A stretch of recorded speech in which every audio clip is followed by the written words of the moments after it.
شبت النار فكري شب نيران، شاش راسي بالابيات الحماسية، حفل تخريج رمز العز وعنوانه، رابط العز نايف حي طارية، الف مبروك له بالقافية والحان، عسكر ابيات لاجل تضرب تحية، لازم نعلق النجمة على امتانه، تفخر الرتبة فيه وفيه زاهية،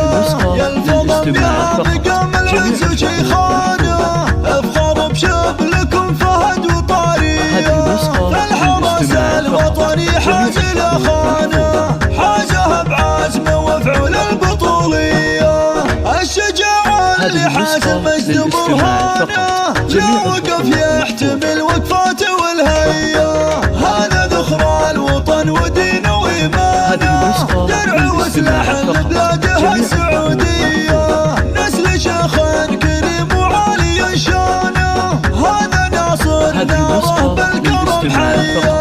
من سلايل رجال العز وسيسانه، الفضم عزوة الطلات والهية، يحتمل ما قبول ثار دخانه، أهل سطوة وشجاعة غير عادية، والخوال هم مقام المجد واركانه، لافت الحرب الروس الكبارية، والختم نطلب المعبود سبحانه، انه يوافقك يا طيب النية، شبت النار فكري شب نيران، شاش راسي بالابيات الحماسية، حفل تخريج رمز العز وعنوانه، رابط العز نايف حي طارية، الف مبروك له بالقافية والحان، وعسكر ابيات لاجل تضرب تحية،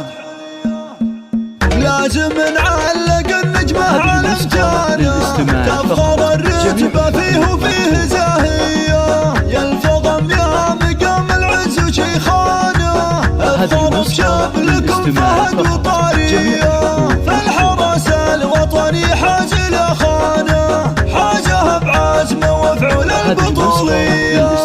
الشجاعة اللي حاز المجد برهانه، لا وقف يحتمل وقفاته والهية، هذا ذخر الوطن ودينه وإيمانه، درع وسلاح لبلاده السعودية، نسل شيخ كريم وعالي شانه، هذا ناصر ناره بالكرم حيه، من سلايل رجال العز وسيسانه، الفضم عزوة الطلات والهية، يحتمل ما قبول ثار دخانه، أهل سطوة وشجاعة غير عادية، والخوال هم مقام المجد واركانه، لافت الحرب الروس الكبارية، والختم نطلب المعبود سبحانه،